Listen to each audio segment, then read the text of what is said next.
గండి పూడ్చడం చేత కాదా నీకు? ఇక మాటలు మాట్లాడడం అంటే ఆకాశాన్ని వంచుతాం, సూర్యుడిని దించుతామని మాట్లాడతారు.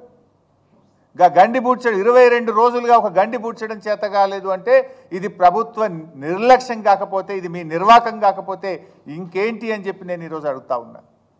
9 మంది ఎమ్మెల్యేలను ఖమ్మం జిల్లాలో గెలిపిస్తే పంటలు ఎండబెట్టడమే మీరు ఆ రైతులకు ఇచ్చే బహుమానమా అని అడుగుతా ఉన్నా. 9 మంది ఎమ్మెల్యేలను గెలిపిస్తే హెలికాప్టర్ కూడా పంపకుండా 9 మంది ప్రాణాలను బలిగొట్టినటువంటి పరిస్థితి మీది. 3 మంత్రులు ఉన్న జిల్లాలో 3 లక్షల ఎకరాల పంటను ఎండబెడుతున్నటువంటి పరిస్థితి. ఇదా కాంగ్రెస్ పార్టీ చేసినటువంటిది? ఒక మాటలో చెప్పాలంటే ఈ ప్రభుత్వానికి కూల్చివేతలు తెలుసు తప్ప పూడ్చివేతలు రావు. కూల్చివేతలు తప్ప పూడ్చివేతలు వచ్చినట్టు లేదు ఈ ప్రభుత్వానికి. హైడ్రా పేరు మీద పెద్ద డ్రామా నడుపుతున్నారు ఇక్కడ. కూల్చివేతల పేరు మీద పేదవాళ్ళ ఉసురు పోసుకుంటున్నారు. అరే లక్షల మంది రైతులు అక్కడ నీళ్ళు ఎప్పుడు వస్తాయని కళ్ళల్లో వత్తులేసుకొని సాగర్ నీళ్ళ కోసం ఎదురు చూస్తుంటే గా రైతులకు నీళ్లు ఇవ్వడం చేత కాదా? మీ ప్రాధాన్యత ఏంది అని అడుగుతున్నా. పేదల ఇల్లు కూలగొట్టడం మీ ప్రాధాన్యతనా? లక్షల ఎకరాల్లో పంట ఎండిపోతుంటే ఆ మరమ్మత్తు చేసి రైతులకు సాగు నీరు అందించడం మీ ప్రాధాన్యతనా అని నేను అడుగుతా ఉన్నా.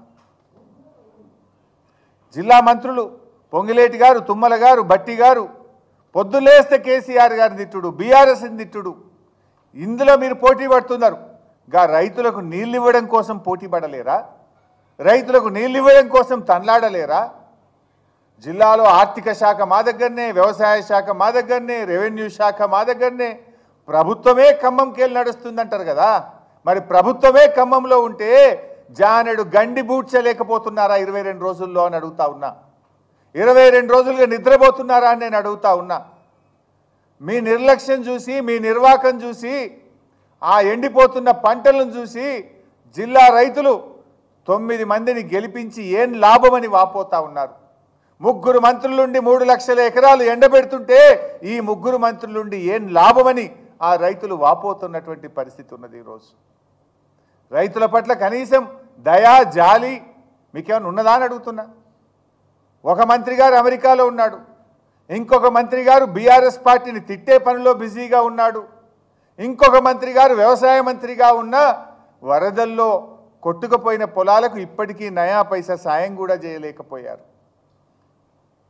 రైతు బంధు ఇవ్వరు, రైతు భరోసా ఇవ్వరు, రైతులకు పూర్తి రుణమాఫీ చెయ్యరు, మొన్న వర్షాలకు నష్టపోయిన పంటలకు పరిహారం ఇవ్వరు, కనీసం మిగిలిన పంటలకు సాగునీరన్న ఇవ్వండి అని కన్నీళ్లు పెట్టుకుంటుంటే కనీసం సాగునీళ్లు కూడా ఇవ్వని ప్రభుత్వం ఈ కాంగ్రెస్ ప్రభుత్వం.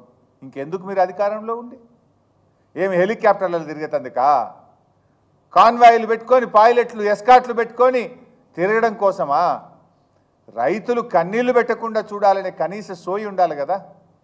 బట్టి గారు ఎప్పుడు మాట్లాడినా మాది రైతు ప్రభుత్వం అని చెప్పి ఊదరగొడుతుండే. ఇదేనా రైతు ప్రభుత్వం వ్యవహారం? ఇదేనా రైతులను మీరు సాయం చేసే తీరు? రైతుల కన్నీళ్లు దుడిచే తీరు? మీరు కన్నీళ్లు దుడ్చడం కాదు, కన్నీళ్లు పెట్టిస్తున్నారు మీరు. వరదల్లో ఖమ్మం జిల్లాలో, సూర్యాపేటలో, అదేవిధంగా మహబూబాద్ జిల్లాలో దాదాపు 1,00,000 ఎకరాల్లో పంట నష్టం జరిగింది. వరదల్లో ప్రకృతి వైపరీత్యంలో 1,00,000 ఎకరాల్లో నష్టం జరిగితే వాళ్ళ కన్నీళ్లు తుడిచి ధైర్యం ఇచ్చి ఎకరాకు 25,000 సాయం చేయండి మహాప్రభు అంటే అది చేసింది లేదు. కొత్తగా మీ నిర్వాకం వల్ల మరో 2 లక్షల మంది రైతులకు పంటలు ఎండబెట్టి ఇవాళ వాళ్ళకు కన్నీళ్లు తెప్పిస్తున్నారు. ఇదా ప్రభుత్వం వ్యవహరించే తీరు? ఇదా మీ ప్రభుత్వం యొక్క ప్రాధాన్యత? నేను అడగదలుచుకున్నా. ఈరోజు బీఆర్ఎస్ పార్టీ పక్షాన్ని డిమాండ్ చేస్తున్నాం. గతంలో నేటి రెవెన్యూ మంత్రి పొంగిలేటి శ్రీనివాసరెడ్డి గారు చెప్పిన మాటనే నేను చెప్తున్నా. వరదల్లో నష్టపోయిన రైతులకు ఎకరానికి 25,000 రూపాయలు ఇవ్వాలని